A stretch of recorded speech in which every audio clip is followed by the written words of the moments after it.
Por años se nos ha dicho que ningún cuerpo puede viajar a la velocidad de la luz, que es imposible imitarlo e inimaginable superarlo.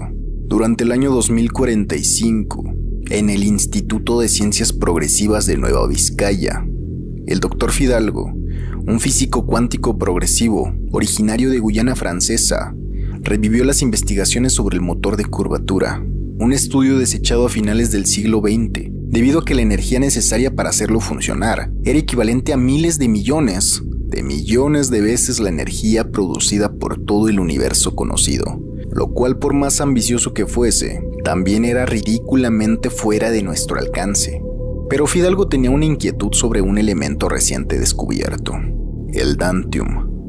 Lo estudió por 7 años, no solo basándose en la limitada física existente, sino que se aventuró en terrenos taquiónicos, incluso en la metafísica para lograr un razonamiento fuera de lo convencional. Hasta ese momento, el Dantium funcionaba como suplemento de los escasos combustibles fósiles, pero para Fidalgo eso era equivalente a utilizar un reactor nuclear para alimentar una lámpara de noche. Después de 7 años de investigación, pruebas y errores, Fidalgo logró activar la energía del Dantium, pero no solo eso. Lo más difícil era comprimirla en un estado maleable, por lo que presentó su teoría a compañeros y a los grandes órganos de la ciencia. El doctor nunca fue un hombre ambicioso, por lo que jamás patentó su fórmula para crear y utilizar el Dantium activo. Grave error. No para él. No nos referimos a algo que afectara su economía. No. Fue algo que afectó al mundo entero. Fue el comienzo de algo más.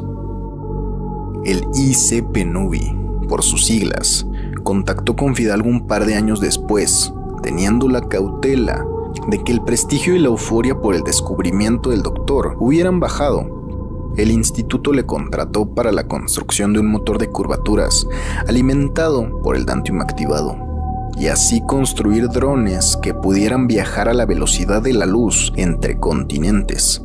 El Dr. Fidalgo, aún con la pulsión de la motivación por su reciente descubrimiento, aceptó. El instituto le propuso patentar no el Dantium activado, sino el motor, claro, a nombre de Fidalgo y del instituto, teniendo ambos el exclusivo derecho de fabricar dicho motor. Luego de meses de trabajar en el motor de curvaturas, se logró un prototipo, el cual fue exitosamente probado en drones. El profesor Azcarrieta, director del instituto, rápidamente se acercó con el Dr. Fidalgo, no solo para agradecerle por su participación, sino para invitarlo a un proyecto aún más ambicioso: fabricar un motor de curvaturas capaz de mover vehículos tripulados para uso del ejército mexicano. Fidalgo observó a Azcarrieta con desasosiego y temor, rechazando la propuesta inmediatamente, explicándole los peligros de involucrar materia orgánica con el poder del Dantium activado. Pero era inútil. Azcarrieta ya conocía los riesgos de sobra. Sin embargo, tenía instrucciones de intentarlo, pues era la oportunidad perfecta para venderle armas a Estados Unidos, armas de las cuales no había postor en el mundo capaz de resistirse a ellas, no solo por el poder que les conllevaba tenerlas, sino por la desventaja de no tenerlas. Fidalgo seguía negándose y en última instancia les dijo un rotundo no, por lo que lo acusaron de traidor a la patria, alegando que el motivo para no contribuir con el proyecto era que el doctor tenía ya tratos con gobiernos asiáticos de fabricar y distribuir armas a todo el globo. Lo encarcelaron provisionalmente mientras lo enjuiciaban y tuvo que ver cómo los científicos de Azcarrieta replicaban sus procedimientos. Logrado el motor de Fidalgo, la sede Azcarrieta lo hizo probarlo de inmediato. Llamó a la Marina, quienes le proporcionaron un piloto y tripulantes para el primer despegue. El maquiavélico director ya tenía todo a excepción de la aprobación de Fidalgo, por lo que le urgía procesarlo como traidor a la patria para despojarle de su parte de la patente del motor. Pero por más influencias que tuviera Azcarrieta, los procedimientos legales le coartaban sus planes de probar su nave de ciencia ficción. Como última optativa, el director volvió a acudir con Fidalgo para ofrecerle un trato. Azcarrieta le daría cualquier cosa que él quisiera, desde sumas inmensas de dinero hasta caprichos tanto legales como ilegales. Pero el doctor Fidalgo no era ni remotamente sobornable. Su pecado fue ser un retador, pues intentando intimidar a su rival, le hizo una oferta. Fidalgo le daría su aprobación con la condición de que el mismo Azcarrieta fuera tripulante de la nave durante todo el primer viaje de prueba. Realmente el doctor buscaba que el director del instituto desistiera de su intento por convencerlo. Pero un hombre que no le teme a su ambición, difícilmente le temerá al porvenir.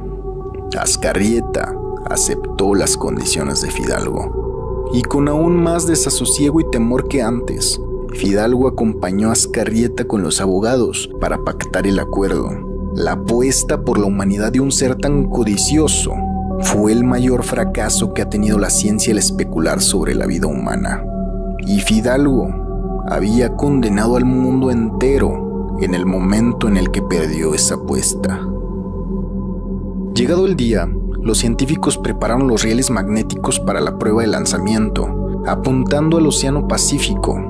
De ser exitosa la prueba, el cohete debería arribar al continente asiático en 5 segundos, en donde un equipo de expertos, paramédicos y científicos lo esperarían para monitorear el estado de cada tripulante, así como un riel magnético que supone frenar el cohete. Uno a uno, los tripulantes entraron a la nave, siendo el profesor Azcarrieta el último en subir, pero eso no quería decir que no estuviera decidido. El director del instituto era el hombre que sostenía la mirada más fija hacia el resultado de la misión. Viéndolo a los ojos, pareciera que el resultado ya estaba dado, como si el primer vuelo tripulado a la velocidad de la luz en toda la historia del universo no fuera más que una práctica de aterrizaje de una escuela de pilotos. Los protocolos de despeje estaban llevándose a cabo uno tras otro. Al momento de despegar, se logró escuchar por unos segundos cómo arrancaba el motor de Fidalgo, mientras la nave se comprimía, pareciendo una simple fotografía siendo estirada. La nave comenzó a avanzar, y mientras alcanzaba la velocidad esperada, comenzaba a perder sus características sólidas. Se estiraba y comprimía como si fuera casi líquida, y al alcanzar su velocidad, pareciera haberse desmaterializado dejando un espectro verde detrás. Se dio aviso al lugar de aterrizaje en las costas de Japón para que estuvieran atentos. El puesto de aterrizaje respondió con mucho ánimo, esperando la llegada de la nave. Pero en eso, en el sitio de despegue, escucharon por medio de los comunicadores lo que parecía una explosión de energía que avanzó rápidamente hasta oírse directamente en el altavoz. Luego de eso, estática y silencio. Se había perdido la comunicación como si el radio hubiese desaparecido. En los pocos segundos que intentaron recuperar la comunicación, se vieron interrumpidos por la llegada de la misma nave. Dejando destrucción a su paso, logró volver a ensamblar su curso con la vía, lo cual estabilizó hasta frenarla.